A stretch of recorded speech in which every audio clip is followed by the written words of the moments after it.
Hello friends, welcome to my channel. आज हम इस टॉपिक पे डिस्कस करेंगे कि फरवरी में 28 डेज़ क्यों होते हैं। क्या आपको पता है या आपने कभी सोचा है, या हो सकता है किसी बच्चे ने आपसे ये सवाल किया हो कि फरवरी में 28 दिन क्यों होते हैं। तो क्या आपको इस सवाल का जवाब मालूम है? अगर नहीं मालूम है तो आइए मैं आपको बताती हूँ। एक ऐड में आपने देखा होगा कि एक बच्चा अपनी मम्मी से पूछता है कि मम्मी, फरवरी में 28 डेज़ क्यों होते हैं। तो हो सकता है कि रियल लाइफ में भी आपके साथ ऐसा कभी हुआ हो। तो बताती हूँ मैं। दरअसल फरवरी महीने में तो कभी 28 डेज़ होते हैं, लेकिन कभी कभी 29 डेज़ भी होते हैं। लेकिन आप जानते हैं इसके पीछे क्या ख़ास वजह है? ये इस वजह से होता है कि जब भी ये पृथ्वी है और ये सूर्य है, सॉरी, ये पृथ्वी है और ये सूर्य है। तो जब ये पृथ्वी ऐसे चक्कर लगा के अपनी जगह पे वापस जाती है तो इसको पूरा एक साल लगता है। तो आपको पता ही होगा कि एक साल में 365 दिन होते हैं, यानी 365 डेज़ होते हैं।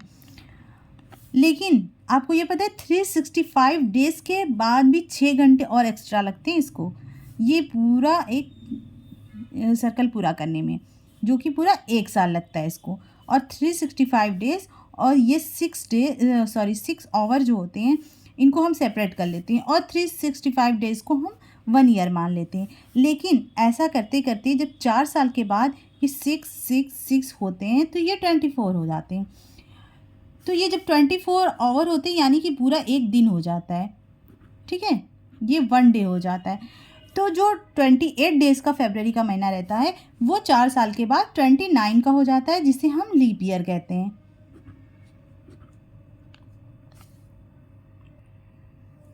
तो फ्रेंड्स, ये तो बात हो गई लीप ईयर की। लेकिन अब हम बात करते हैं कि फरवरी में 28 डेज़ होते ही क्यों हैं। बाकी मंथ में तो 30 या 31 डेज़ होते हैं, लेकिन ये सिर्फ फरवरी में ही क्यों होते हैं कि 28 डेज़ हों। तो इसके पीछे भी एक रीज़न है। जब सबसे पहले कैलेंडर बना था तो मार्च से लेकर के दिसंबर तक, यानी कि सिर्फ 10 मंथ्स का कैलेंडर था। उसमें जनवरी और फरवरी कहीं पर भी ऐड नहीं थे, इसको बाद में ऐड किया गया। तो जब बाद में ऐड किया गया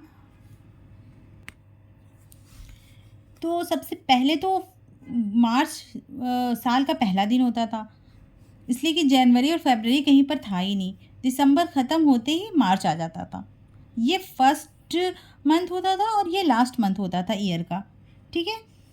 उसके बाद जो है 153 BC में जनवरी को ऐड किया गया कैलेंडर में।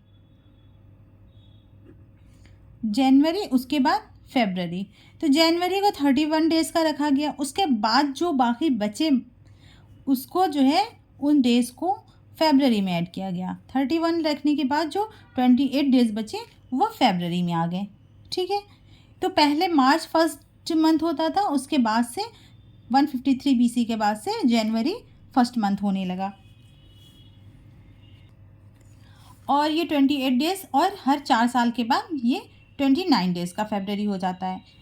तो अब उस टाइम से और अब तक जो है यही कैलेंडर चला आ रहा है, ठीक है। लेकिन इसमें भी कई बार बदलाव हुए हैं, लेकिन जनवरी और फरवरी इस तरह से चला आ रहा है। उसके बाद से फिर ये 12 मंथ हो गए और पहले 10 मंथ थे, 1 ईयर में 10 मंथ थे। उसके बाद फिर 12 मंथ हो गए। तो अब आपको समझ में आ गया होगा कि फरवरी में 28 डेज़ क्यों होते हैं और 29 डेज़ क्यों होते हैं, जिन्हें हम लीप ईयर कहते हैं। तो दोस्तों, उम्मीद है कि आपको मेरा वीडियो से कुछ समझ में आया होगा, कुछ सीखने को मिला होगा।